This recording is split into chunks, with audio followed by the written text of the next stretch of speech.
Okay. When you say about having a guru or a mentor, what does that actually mean? Because I have studied with many different teachers, all non-dual teachers, and yet I've never had an intimate relationship with any one of those teachers. And there does feel like something has been lacking in terms of a deepening, because I'm scattered over different teachers. Mm-hmm.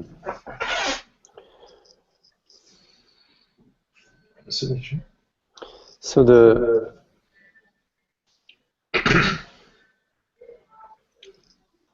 relationship, the true relationship, is a relationship with the teaching, is a relationship with truth, is a relationship with the self, it's a relationship with consciousness, it's a relationship with reality, it's a relationship with yourself. So that's a true relationship, it's a relationship of the self with the self, love for the self. Now, throughout your journey, you will meet various guides, and invariably, irrespective of what the relationship with these particular guides turns, what sort of form the relationship takes, through your love for truth, it will move you forward. The relationship will move you forward in your understanding and your ripening. A teacher is a friend, a guide, a channel in a way, through which you can recognize yourself, you can recognize the teaching that resonates within yourself.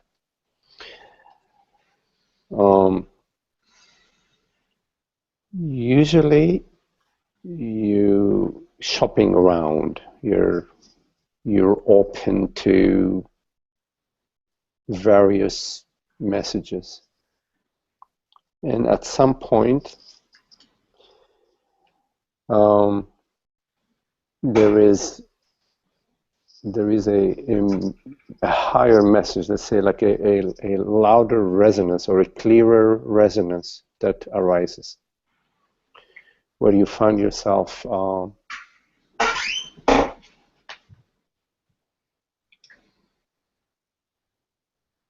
in the peace, in the stillness, in the revelation.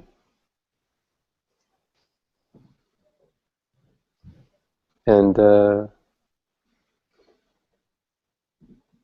your questions, which are always something unresolved within you, will come to resolution, will start to sort of get clarity, and your mind becomes quieter, stiller, more peaceful, and your life becomes happier. And to work closely with a teacher is quite a gift from consciousness. Is quite a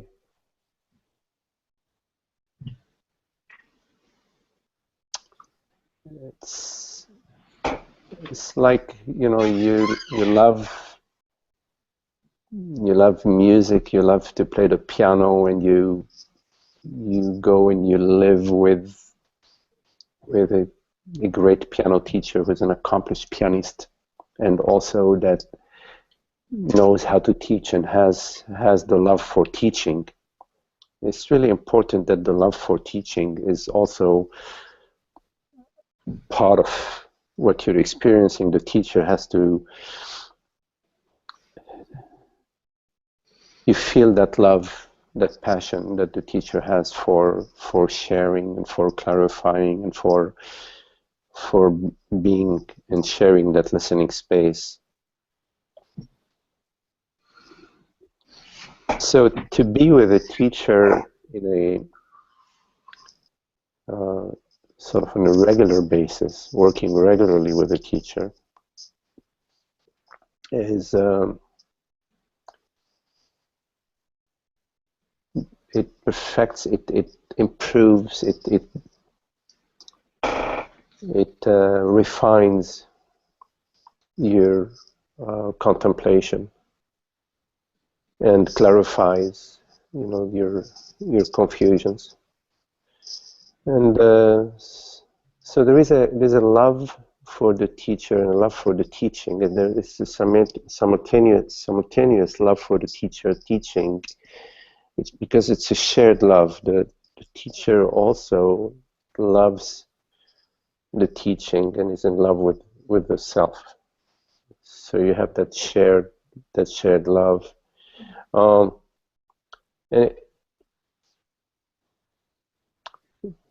people resonate in different ways at different times. As your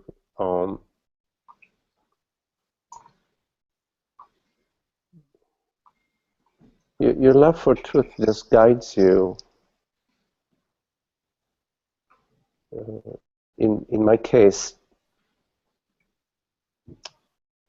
I fell in love with truth at a young age, and it was teacherless sort of. I fell in love not through any teachers. I never went to teachers or sought teachers. I never traveled to India or went to satsangs or looked for teachers. That was my path. And then at some point, I had some teachers that sort of appeared.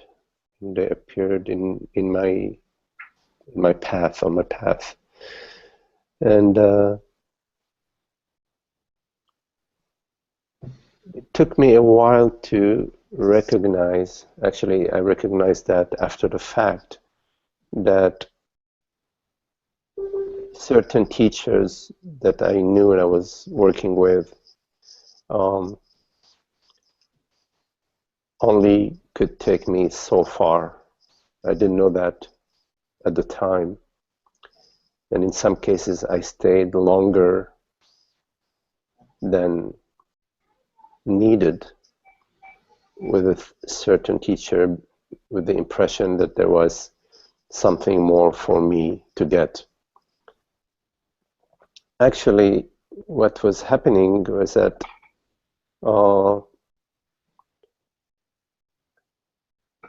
I still had some vasanas to work through. Anyways, I'm getting off your question. At some point, there is a teacher that brings you to the edge of the precipice, and somehow, through the grace of that teacher, you fall off the edge.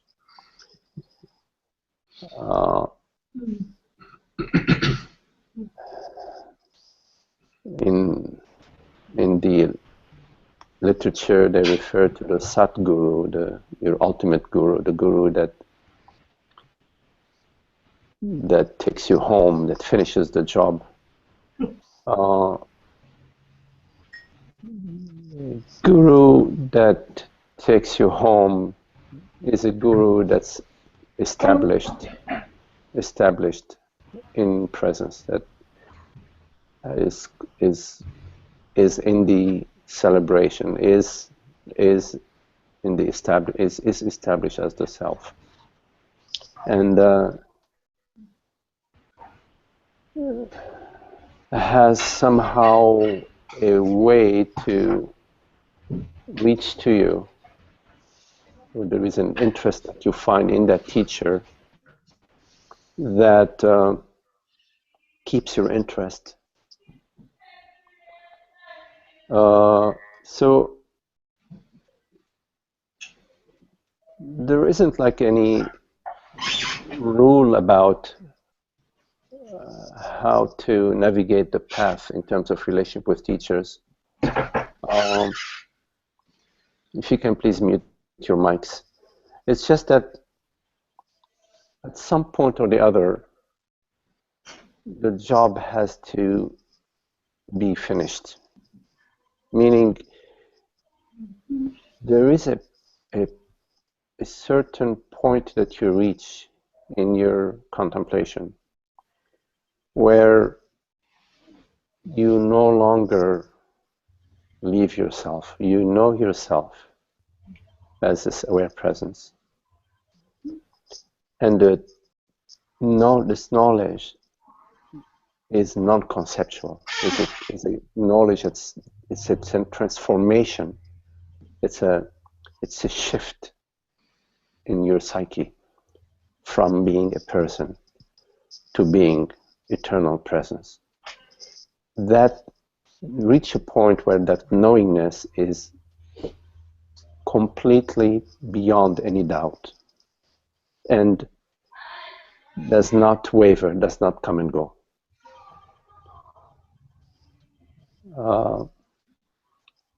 And the help of a teacher is,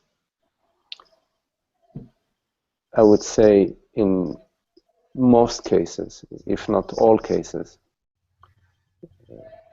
is a crucial part of the journey.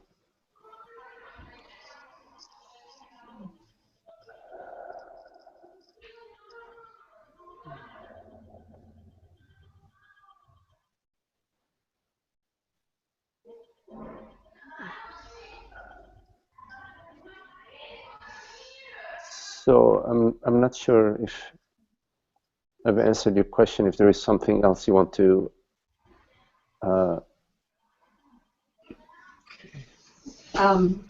I think you answered it. I feel very much like being on that precipice, and I'm drawn to be in the energy of someone who embodies it totally in all oneness in their life. Their mm-hmm. knowingness is complete. Yes. And I actually am studying with somebody who I feel that, but he doesn't take on students, like I would like. So I realize that energy is really powerful for me right now. Mm-hmm. And I'm just feeling like that's what my next step is. Mm-hmm. Yeah. Right. When there is an impersonal wish like that, an impersonal desire, a desire that comes from your love for truth, it comes from consciousness directly. Mm-hmm. It's not trying to improve the person. It's a desire that is a desire for the absolute, for truth, for reality. In religious terms, a desire for God. Those desires get answered. And it's often surprising how it happens. It might occur below the radar. You might find yourself in that space, in the presence of a teacher. You might recognize after the fact, oh, wow, this is really home. I feel home here. And you will find a shift in your seeking, a certain peace and love that comes into the space. It's a deeper relaxation and opening has been my experience. Yes.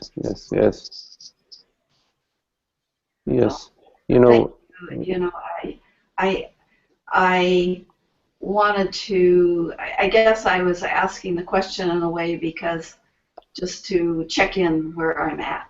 Mm-hmm. You know, with a teacher, your the work is at a subtle level. Just in being in the presence, there is below the radar a revelation that's occurring. And then there is at the mind level an interaction that is around consciousness, around the truth. But the bulk of the interaction is silent interaction. I would say energetic. There's some kind of energetic or resonance. Yes. Yeah.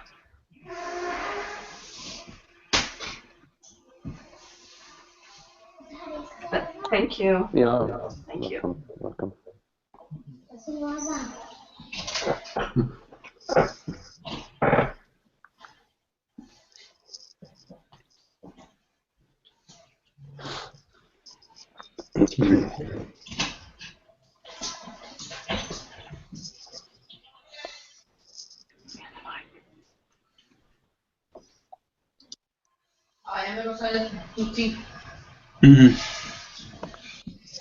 If you can please mute your mic.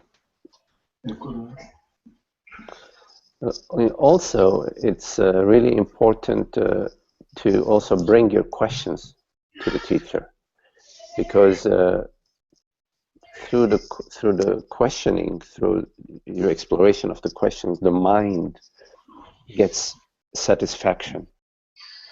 The mind gets an answer and quiets down.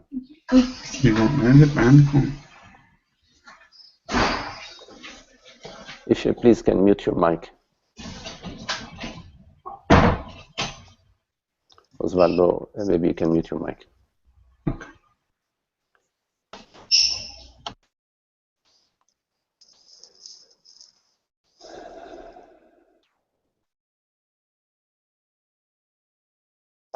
So if there are any questions.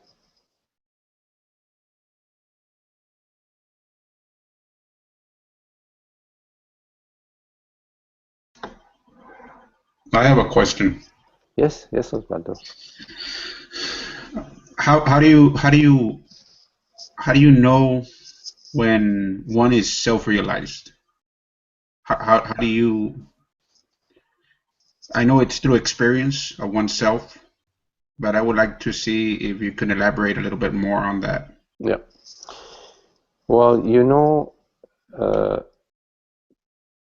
the revelation of the self, or what we refer to as self-realization, being established as the self, as unwavering peace and happiness, as this causeless peace, causeless tranquility, causeless happiness, and the sense of freedom that does not depend on anything. So it's about peace and happiness. It's not about any understanding, any great conceptual understanding, any understanding of the Upanishads, of the scriptures, of Ramana's words, of none of that. Has none of that. These are all little teeny tiny steps along the way. Sahaja Samadhi as peace and happiness, as Ananda, as the bliss of the self. Meaning you know yourself as that peace and presence. You are that peace and presence, that causeless peace and happiness. Then there are more aspects to it. There is peace and clarity. The mind is clear. It's not cluttered. So when there is a situation, the mind can perceive it clearly and can relate, can analyze it and relate all the pieces together and make a clear assessment. It's an instantaneous, it's a clarity at the mind level. Also, there is wisdom. Wisdom is more than clarity. It is, it arises from knowing yourself as consciousness, knowing the truth. And it can be spoken or not necessarily. It can be a wisdom that is a silent wisdom. Or it can be wisdom that is expressed in words, in poetry, in teaching. There is also a sense of borderless presence. So the body ceases to become, ceases to be experienced as a physical body, as a limited physical body. There is a sense of everything is my body. The entire universe is my body. So my body is the entire universe. Not without borders. And at the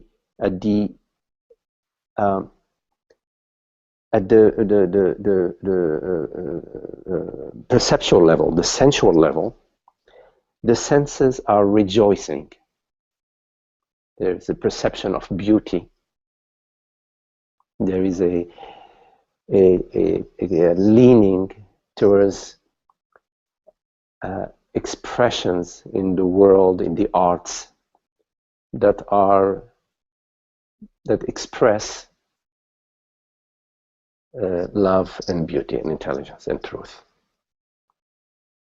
So the perceptual world, the world becomes your Garden of Eden. You know how I think in the Christianity, in the Bible, they refer to paradise. So the world becomes a paradise in the Garden of Eden. And at the heart level, there is a tenderness, a compassion and a love, a sense of empathy, and an embrace of the entire field.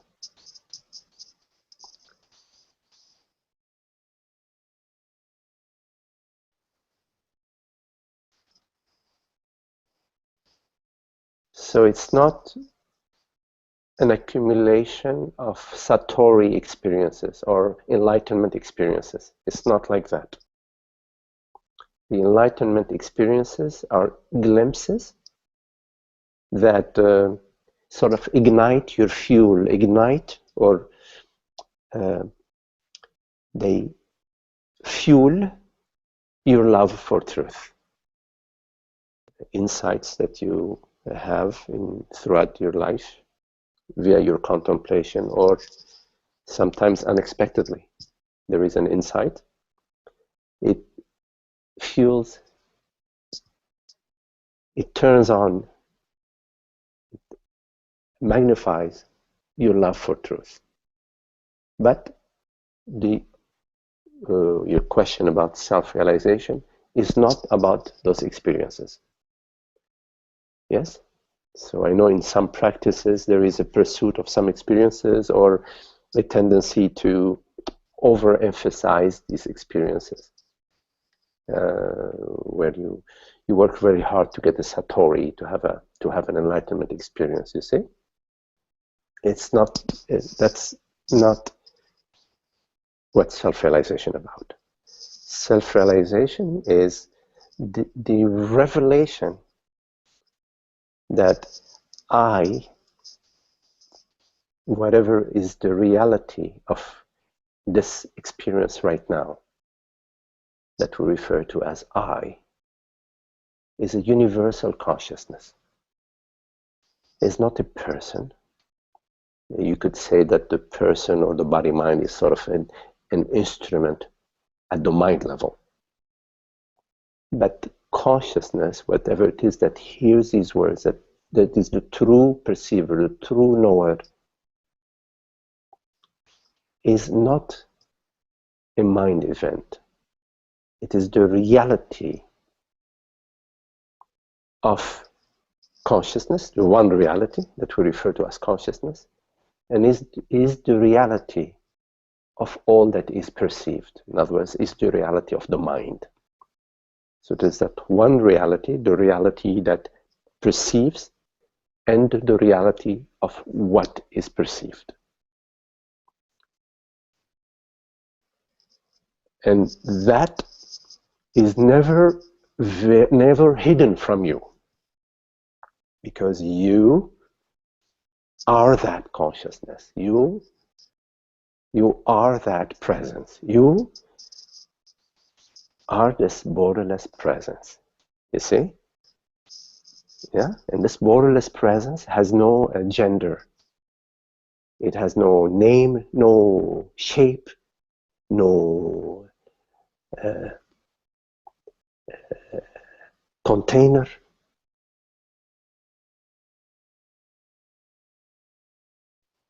And yet it is undeniable.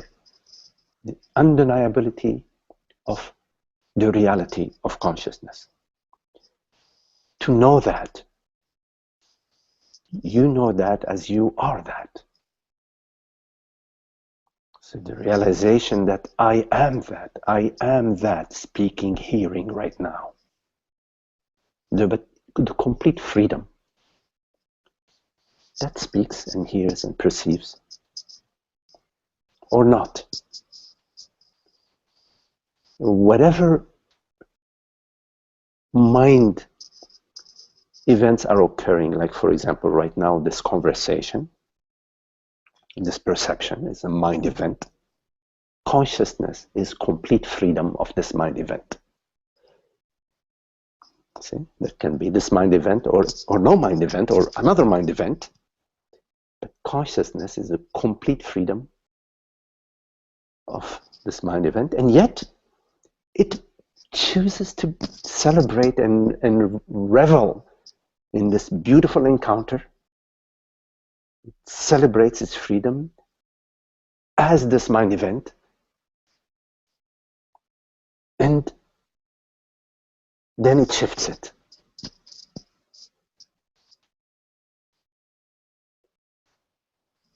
And you are this consciousness, you are this freedom, you are this joyful, marvelous celebration. So you as consciousness is this universal consciousness. So when I say you, I mean I. I don't mean I, specific I mean I, the I that we all know. We all know I. We all know I as we are I. I meaning I consciousness.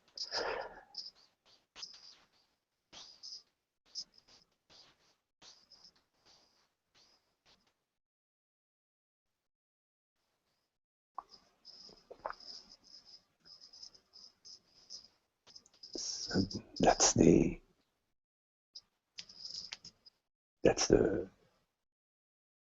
most obvious. That is the most obvious. But out of our patterned mind, we go to the complication. We go to the complication. I, this and that, I'm this and I'm that, and I'm born here and that, and I need to do this and that, and if I don't, and this and that will happen to me, and my mother, and this and that, and my cousin, my sister, and this and that, and my husband, and my wife, and my boss, and this. The complication. And the complication is like cluttering the scene. It's like you have a stage, and you put 400 people on the stage. The stage is only 30 feet by 20 feet. you cannot perceive anything. How can you have a it's too cluttered.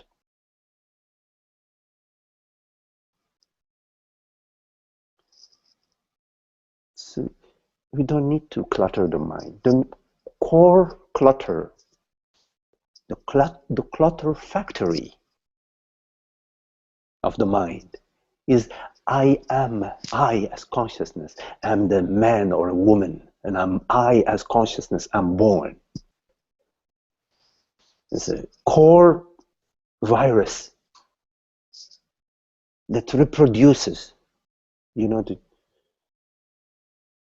was a movie called The Blob. There was this movie Blob was this jello type of thing, substance that everything it touched, it swallowed, and it became bigger and bigger and bigger until it became like a huge thing in the town. In a way, the virus of identification keeps reproducing more and more I thoughts, more and more concerns and me and unhappiness.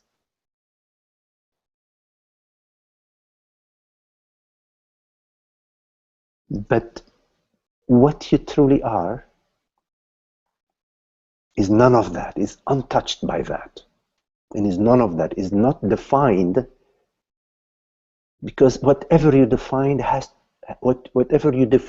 to have some sort of form, even a subtle form. Even if you define a pink flying elephant, you have to sort of have some image of it. It has to have some sort of form. But consciousness has no form. And yet it is an undeniable reality of your experience. You are conscious. And you know that you are. You know you are. You are aware. And you are aware that you are aware.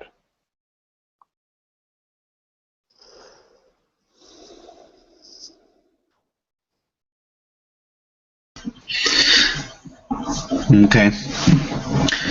It seems that the whole concept of thoughts and all that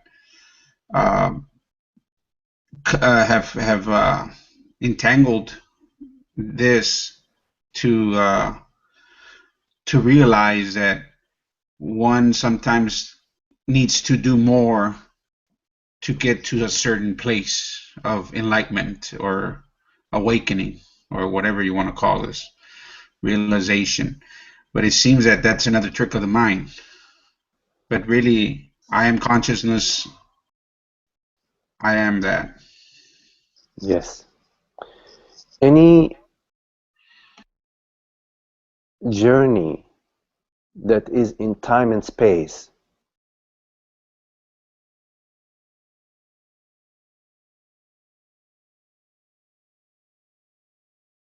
keeps you in time and space.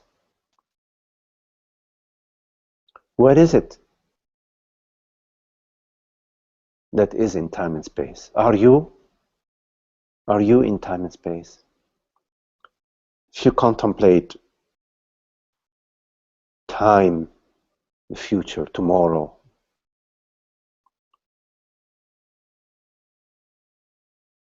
you will find that you don't move. You don't move in time. Time moves in you. If you contemplate space, moving from place to place, you will find similarly that space appears in you. You don't move. But as long as you consider yourself to be some object, some form, a body-mind, you will perceive the world as an external world that will substantiate, that will validate your belief. So you start with the belief that I am a person, and you will perceive other people, other persons. And so through your perception, you validate that yes, I am a person, I perceive others.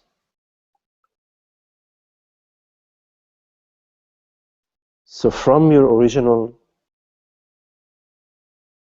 position, your perception of the mentation, thoughts, memories, of the world via sense perceptions, and your experience of the body via sensations, bodily sensations, will validate that there is an external world, there is a personal thinker of thoughts, and there is a body that I am entrapped in it, contained in it.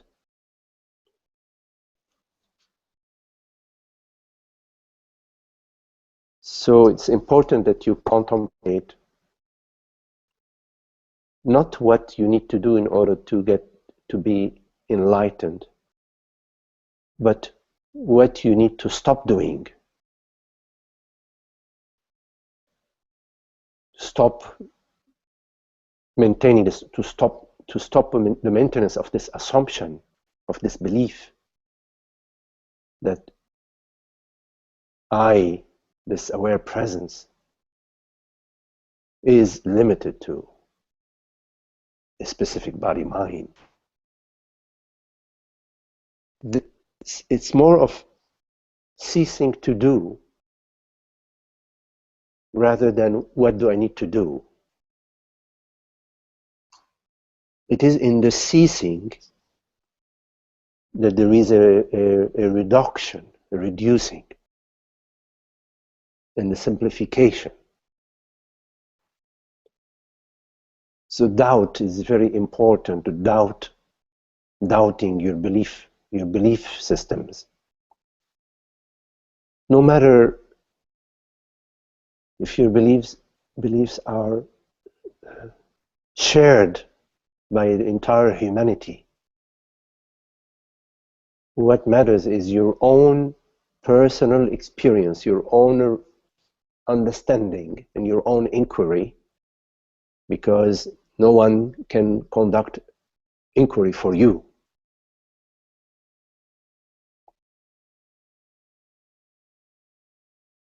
Do I exist in time? Or is time an impression that arises in me? If time is an impression that arises in me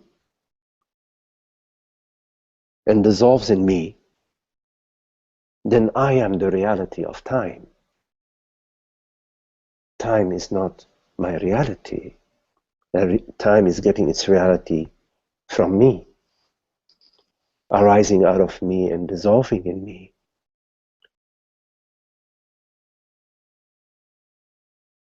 So therefore time travels in me as an impression, like dream impression.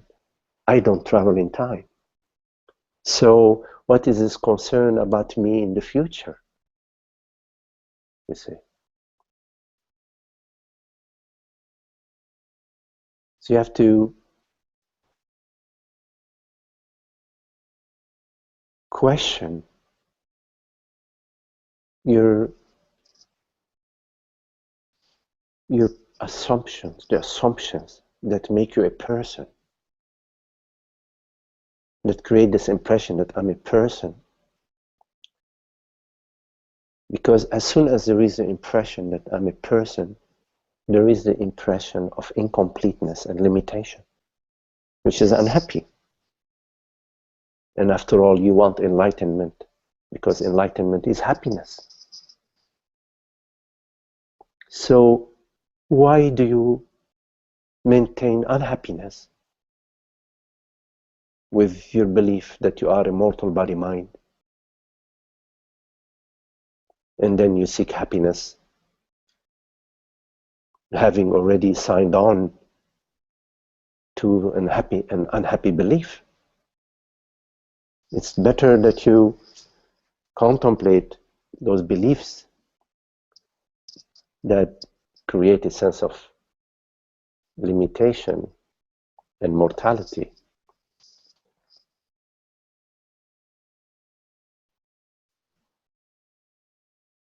So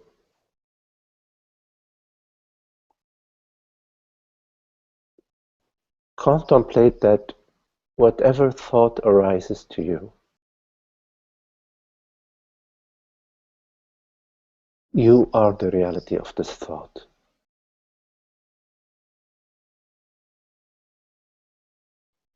Whatever arises to you, any perception, any sensation, any thought, you are the reality.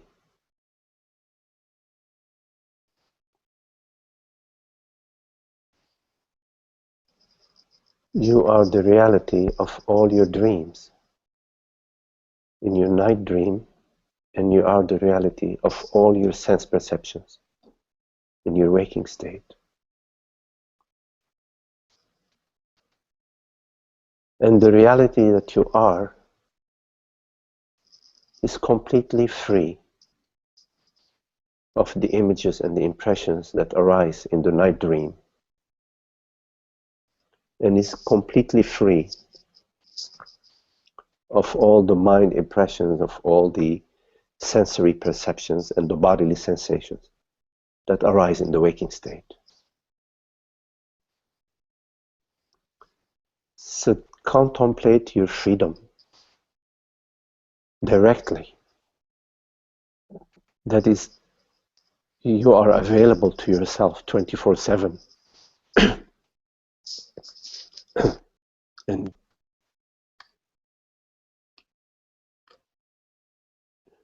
you don't need to go anywhere to be yourself and to contemplate the self. You are the self.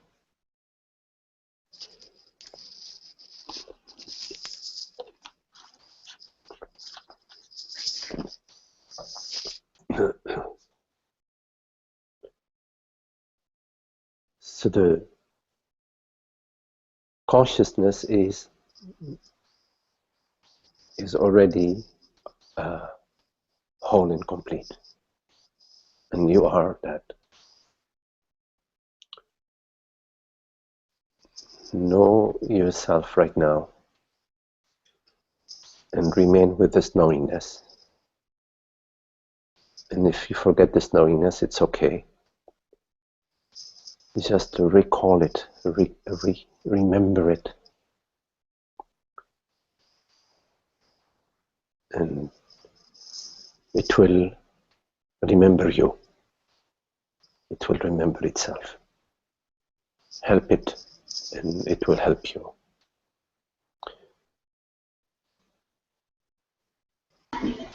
Okay, thank you. Okay, nice to see you. Very nice to see you. Beautiful. Okay. Thank you.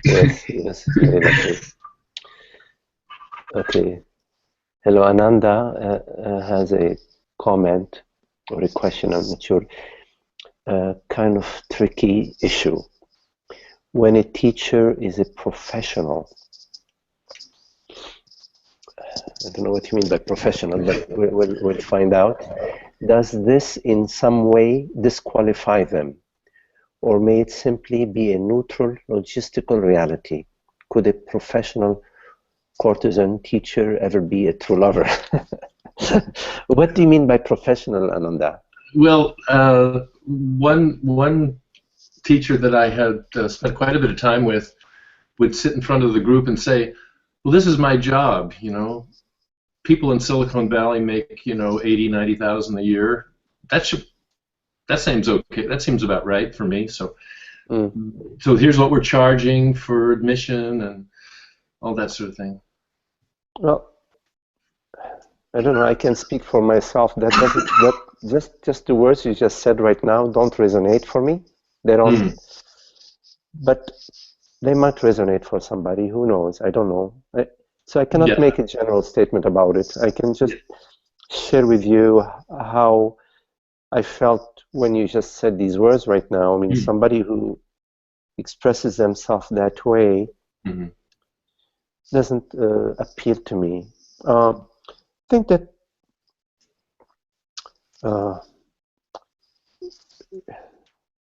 when there is like a revelation of the self, it's a revelation of beauty, of love, of tenderness, of understanding, of wisdom, of kindness, of compassion. It's the self is that. It's all these qualities that just express itself in relationships. It's an understanding, a listening space. So there is a perfume, the perfume of love, of beauty, of intelligence, of happiness. When you stand in front of a painting that's inspired, divinely inspired, it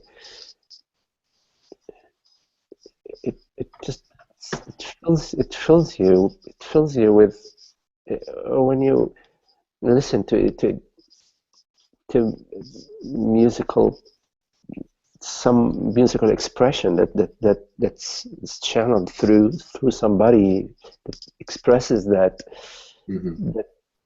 harmony, that love, that beauty. It fills your heart, you see. So, okay, in terms of in some cases, well, there are various traditions, you know, in various countries. Like, for example, like in India, we all know about how there is a great respect and veneration and support and helping of the teachers. There is somehow a culture of taking care of the guru and making sure that the guru is available for the teaching. And in the West, it's quite different, of course. And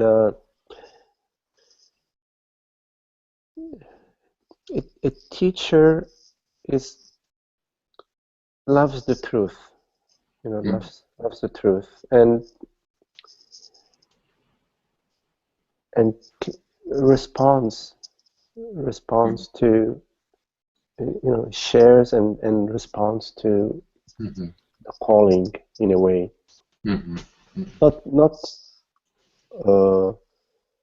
Not all self-realized sages are teachers, but some are drawn to teaching, to expressing, and they cultivate the skills to share and listen and explore, and maybe put the teaching in different metaphors, different ways. And it could happen that that the teacher's life has to change. It might change. It might develop, unfold in a way where they can no longer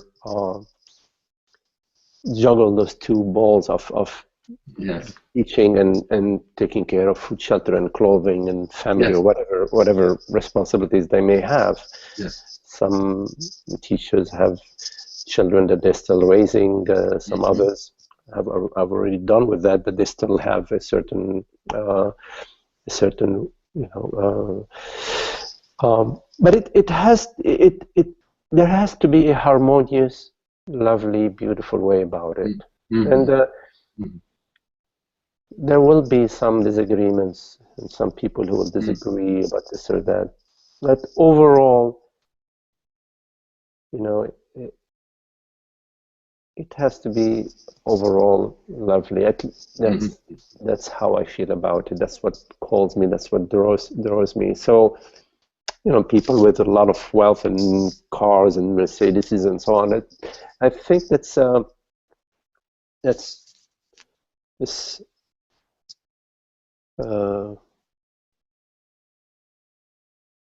too distracting. Let's say it's too distracting. Mm-hmm. So it's not a profession. It is not a profession to be a spiritual friend. It's a passion, and this love for truth takes care of everything. Yeah, And, you're. and, I'm sorry.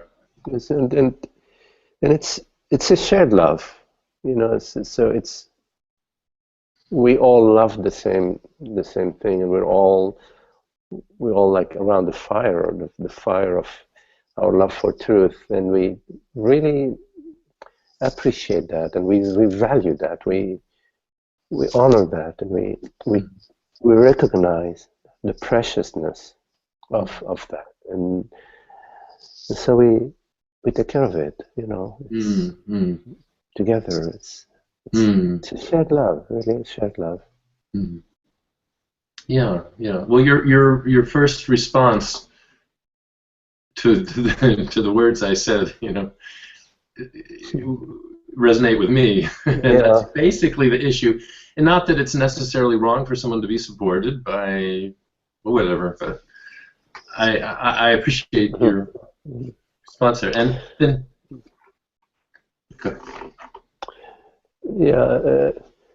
What matters is really how it is for you, how it feels for you. Yes. How it feels for you. And if it feels happy and sweet and you love it, you know, it's beautiful.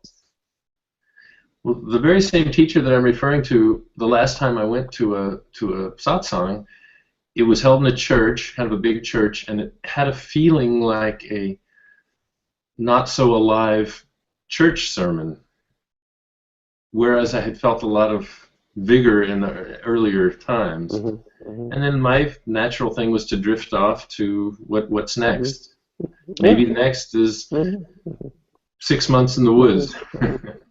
Yeah, at some time you're on the other side of that journey, of that particular phase of your journey. Yeah. And you recognize that after that. Oh, interesting. It feels that's sort of finished. I'm sailing in a direction. You recognize that. So you go with it because it's arising. It's not forced. It's arising naturally. Right. Your conversation with Suzanne was interesting to me, and I sort of summed up what I got from that in a few words. Honor the reality that has appeared to you in the relationship. If it's, because what else can you do? you can have maybe a wish that you meet somebody that really helps with clarification and complete heart involvement.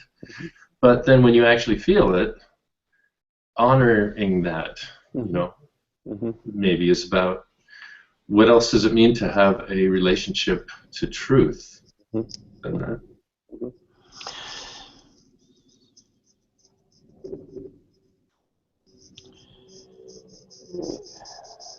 I mean, the core guide is your love for truth. That's the core guide is your love for truth, and not to compromise. Is to really go for the summit. You know, go for the best of the best, because that's what you love. You really want to. You want the full. Like Francis says, the full enchilada. Francis Lucille, the full enchilada.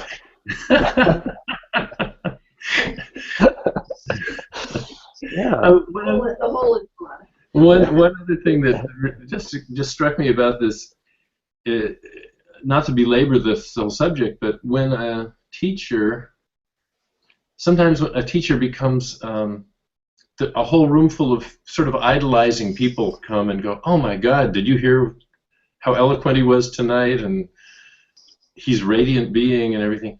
And they're not, you can sense there's not all that much introspection. That's okay, Ananda. Don't make it. Don't. It's okay. Don't worry about it. Okay, don't look into that and say. No, I no, mean, it's no. like why No, why make commentary? it's all good. It's all good. It's part of the it's fine. Hmm. Very good. Don't leave yourself. Ah. Okay, Ananda. Nice talking to you. Okay, thanks. Okay.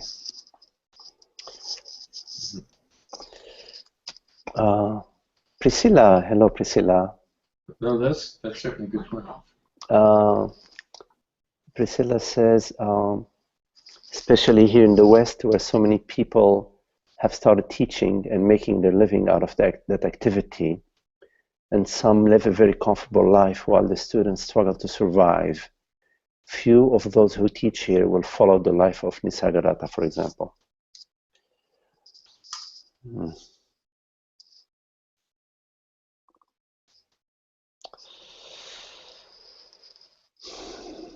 You know,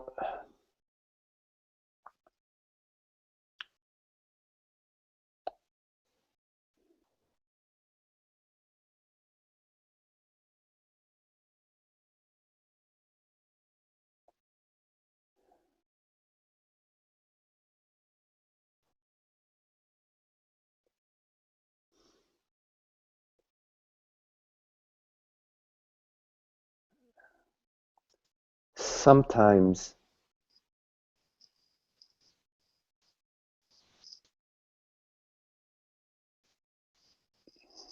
you walking in the field, beautiful open field, and you come upon beautiful growth of poppies or tulips or wild flowers, and it's just so utterly beautiful. You just,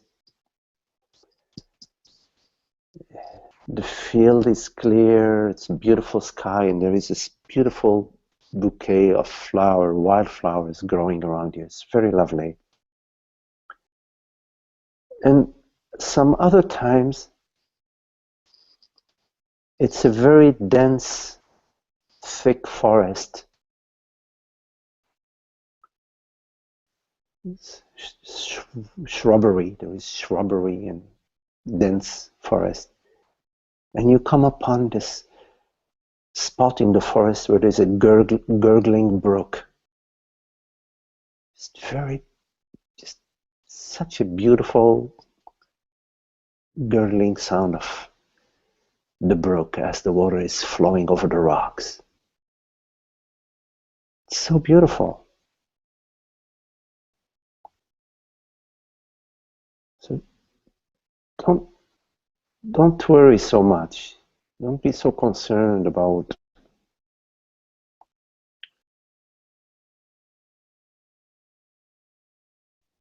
where you come upon this beauty and what form this beauty takes.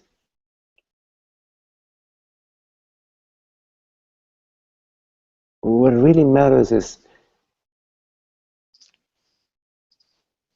that there is this resonance, this deep resonance with the teaching. You can feel the passion of the teacher and you can sense their heart, their genuineness, and their pointers. And they call you, they draw you. They touch your heart. That's really what matters.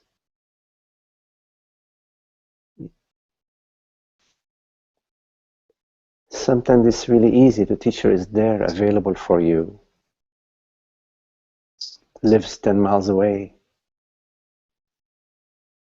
Sometimes it's the teacher that resonates for you lives really far. You have to travel and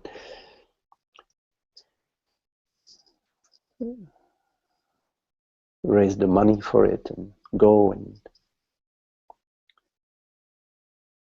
But it doesn't matter Sometimes the teacher that's so close to you, you don't even go to him.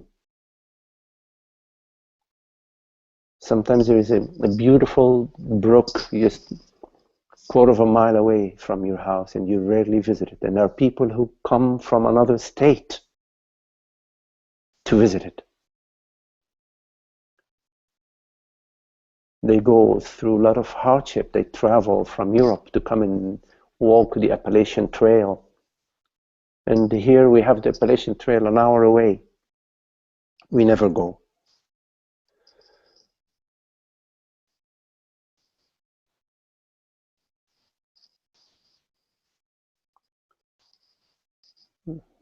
Anyways,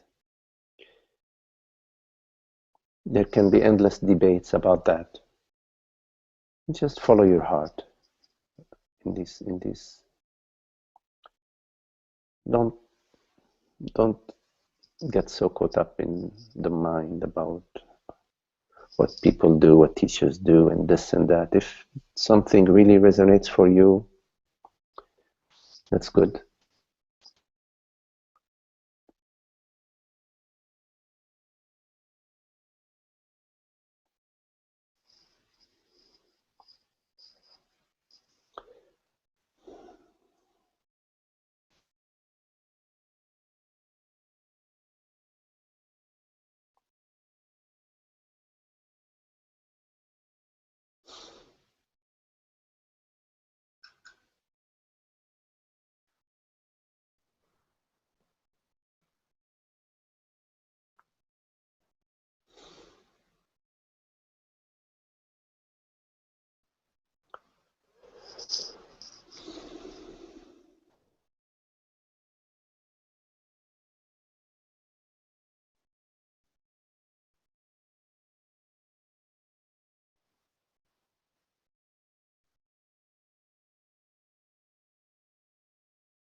Magdi, Yes, Ananda. there was a story, Ted Ananda Bodhi put out a new translation just today, I think, about some teachings of from the Tilopa, Minerva, whatever lineage, and mentioning Marpa, and it brought to mind a story that stuck in my mind for decades. It's been here's the story. One of the Marpa's son died, and Marpa was grieving publicly and kind of deeply. And a student said, you've consistently taught us that everything is illusion. Kind of what's going on here? And Marpa said, so this is the translation. Marpa said, yes, but this is a super illusion. It's just bugged me forever, so I thought I'd ask about it. Mm-hmm.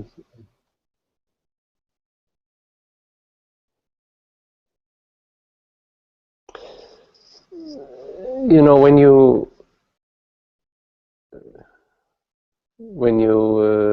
have a lovely thought for somebody, sometimes you go, you buy a bouquet of flowers and you bring it over, you know, and the person goes, oh, wow, how beautiful, how lovely, how thoughtful, and you both rejoice around that. You know, and nobody comes and asks, no. Don't come and ask, gee, how come you are rejoicing around this bouquet of flowers? Illusion.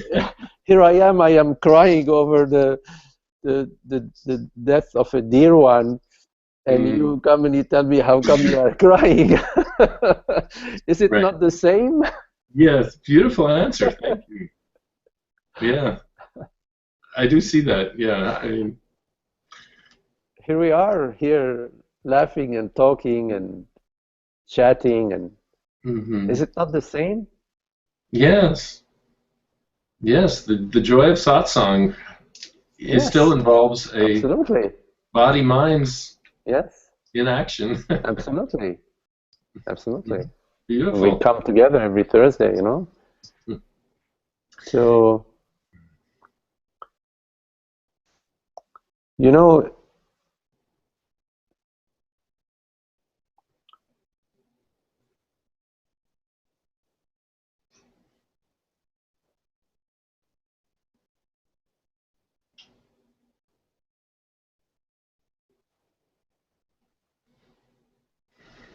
there is no difference between the dream and consciousness.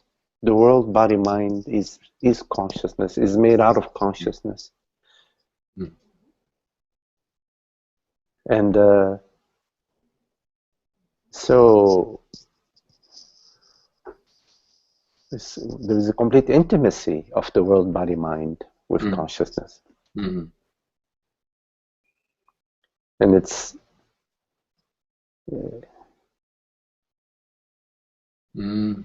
like in your night dream, everything in the dream is completely intimate with consciousness. Although the pink elephant in my dream is not real, in that when I wake up there is no pink flying elephant, I still dream a pink flying elephant.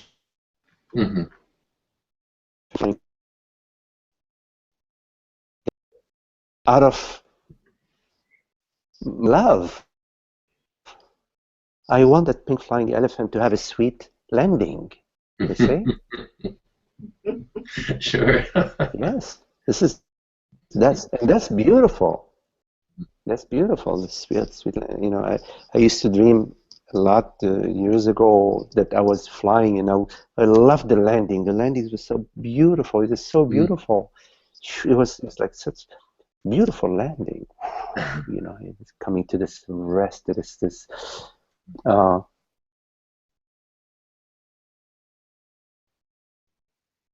So part of the celebration is the grieving of a dear one, you know, expression of our love for them. We invite friends for dinner, you know, we go out, we shop, we prepare the table, we buy new candles and light new candles and burn some incense, bring a nice bottle of wine. This is beautiful to hear you saying this, and I've heard similar responses from you before to these kind of issues, and it's very beautiful to me partly because there's such a division in this sort of Advaita teaching, in the Advaita world now, of people saying you're leaving behind all the beauty, all the subtlety, all the emotion, you know. You're just pointing to the good and the absolute, and you know, and missing, and that's with what we're looking at. There's no duality there. We're leaving behind the ignorance. That's what we're leaving behind. We're leaving behind all what is unhappy, but we keep the happy stuff, okay? and see the beauty in the grieving, for example. Yeah, absolutely. If it's 99% beautiful, it's love, right? It's love. And grieving is love. You know, grieving is an expression of love, of our connection. You see, it's not what I lost. I lost. It's an expression of all what we celebrated together. That's being expressed. Beautiful. And the grieving can take different forms. I remember when my mother died, I had a very happy grieving. I was just so happy. I was almost dancing, and I was just so happy. My grieving took this form. It took this form. But a grieving that takes, and there are times where there was, a few years later, Mm. a sort of like a more tender, Mhm. sweet sadness in a way. Mhm. Mhm. Mhm. That was it was a sort of sensing her presence. It was very beautiful. Mhm. Mhm. Yes. Mhm. I relate to Yeah, those. yeah, I had that with one of my grandmothers. sure. It Yeah, was years. For some reason, it was 2 years later, and I was looking. I was at a restaurant looking in the mirror, and suddenly a sadness came, yeah, yeah, which was beautiful too. yeah, yeah. I thought, I guess I'm human. I'm okay. You're okay. You're okay, Ananda. You're I'm okay. okay after. Not after all. Before all, later, and well, you are all. You are all. How about that? Okay. You are all okayness. Yes. I remember speaking of grieving when my son died in 1998.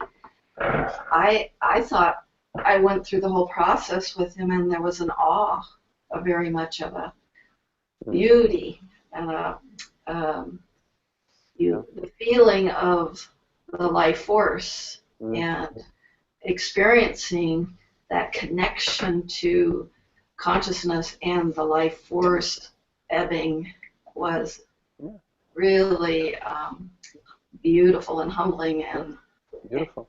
and all, you know. In a way, we experience the deathlessness. You know, Yeah, in the that death, we experience that does not die, and we just it's so beautiful. We just really come as an opportunity to sort of really know it. right. That it's this the deathlessness that does not die. It's so, and it's the love. It takes the form of love and tenderness and beauty. It's very sweet. And even Absolutely. so, at the same time, I could feel that I would miss the daily things we would do. Hmm. Hmm. You Yeah, know, yeah.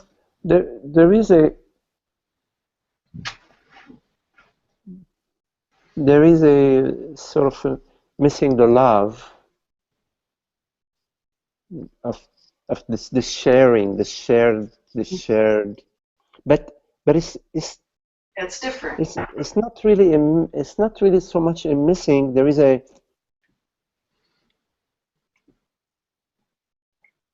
it's more it's more it's more a remembering than a missing. Uh, I think that the missing Mm-hmm. maybe comes as an afterthought. Yeah, I think so. The awareness that it's different is very strong. Was very strong for me. Mm, yeah, yeah. Well, love never dies, you know. It's Right. love is truth. And we are that. You know, we are that.